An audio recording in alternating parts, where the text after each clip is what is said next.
Liberal democracy in Britain today faces a significant challenge: the growing censorship of peaceful political speech. Remember when concerns over freedom of expression were mostly about morals, when demands for censorship were led by religious conservatives offended by speech and images they judged to be immoral, blasphemous. Times have changed. Today the threat is different and broader.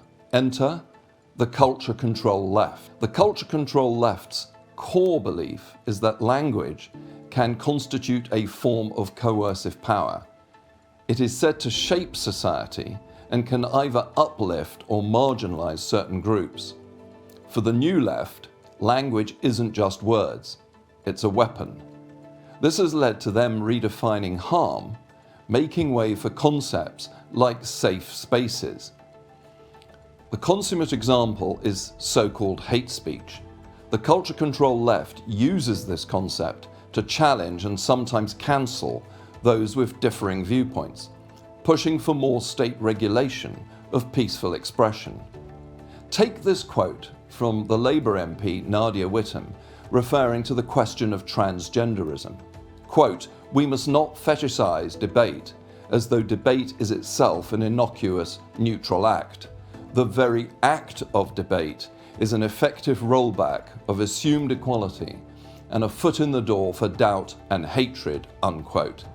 This authoritarian mindset is a clear threat to open democratic debate. The vagueness of hate speech legislation undermines legal clarity, leaving citizens unsure of what is and is not legal speech. The impact of this is police overreach and politically selective discrimination by official bodies. Those who defend, or in some cases merely exercise, a robust right to free speech are increasingly portrayed as purveyors of hate.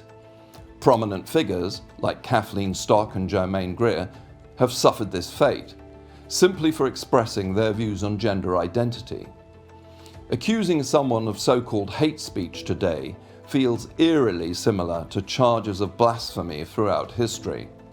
Hate speech laws have been allowed to systematically distort some of the most basic features of the UK's liberal political and legal culture, and the conventions by which its laws are policed and enforced. Recognizing that it has done so is an important step towards stopping this trend in its tracks. It is also vital to emphasize that freedom of speech ought to be a natural right for all individuals, regardless of our differing political beliefs. Free speech should be a two-way street. That's how liberal democracy works. If only one perspective can be expressed on any issue, then we have crossed the proverbial Rubicon to a non-liberal type of society. The culture control left are now working for a post-democratic society in which they get to regulate language in order to forcibly impose their interpretation of social justice. Taking on this new form of anti-liberalism means stating the case for freedom of speech as an inherent right for all, regardless of our other philosophical differences. That is the only way to prevent the culture control left from weaponizing the state against people for peacefully expressing their ideas. To learn more, check out the Institute of Economic Affairs' latest paper, Dictating Words, the Culture Control Left and the War Against Free Speech, available at iea.org.uk.